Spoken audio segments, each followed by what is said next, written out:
আসসালামু আলাইকুম। আজকে হলো 2026 সালের ফেব্রুয়ারি মাসের 6 তারিখ। আগামী 12 তারিখ 2026 ফেব্রুয়ারির জাতীয় সংসদ নির্বাচন বাংলাদেশে। সুতরাং এই সময় একটু নির্বাচন নিয়ে আলোচনা হবে, এটাই স্বাভাবিক। যেখানেই বসি সেখানেই মোটামুটি একটা নির্বাচনী আলোচনা। সেই রকমই একটা আলোচনা আসলো হিন্দুদের নিয়ে। তো এক হিন্দু ভদ্র মহিলা বলতেছেন, উনি শিল্পী মানুষ, যে এবার হিন্দুরা কাকে ভোট দিবে।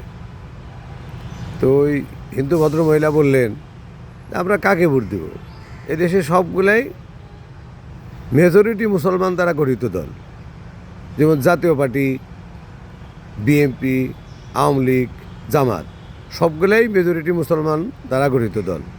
সুতরাং আমরা যে দলকেই ভোট দিই সবাই তো মুসলমানদেরই দিতে হবে, মুসলমান মেজরিটি দলকেই দিতে হবে।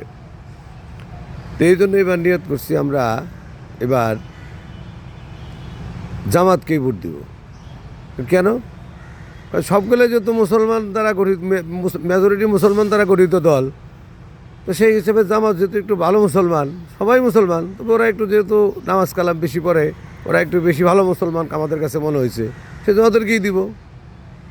এবং এই পর্যন্ত আমরা যতগুলো দলই আসছে ক্ষমতায়, জাতীয় পার্টি, বিএনপি, আওয়ামী লীগ, আমরা মনে করি যে জামাতের লোকজনই আমাদের সাথে কখনো ওইভাবে কোনো খারাপ আচরণ করে নাই, তাদের দ্বারা আমরা নির্যাতিত হই নাই, তাদের দ্বারা আমরা ভয়ভীতির পরিবেশে থাকি নাই, তারা আমাদের জায়গা জমিন দখল করে নাই, তারা আমাদের ব্যবসা প্রতিষ্ঠান থেকে কোনো ধরনের চাঁদাবাজি করে নাই, বা তারা আমাদের বাসায় এসেও কখনো ধরো হুমকি তুমকি দিয়ে যায় নাই।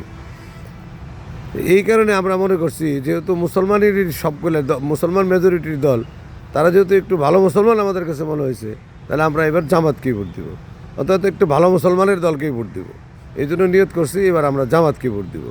তো বিষয়টা আমার কাছে একটু ব্যতিক্রম মনে হইলো, যেহেতু যদিও আমি যে আসনের, সেই আসনে অবশ্য জামাতের প্রার্থী নাই, অন্য দলের প্রার্থী আছে।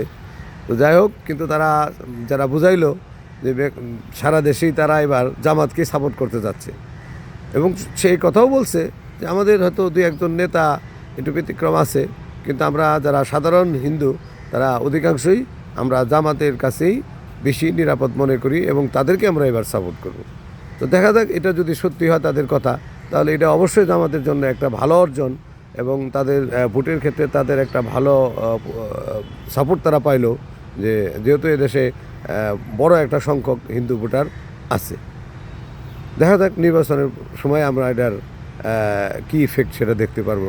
ধন্যবাদ সবাইকে। আসসালামু আলাইকুম রহমতুল্লাহ ওয়া বারাকাতুহু।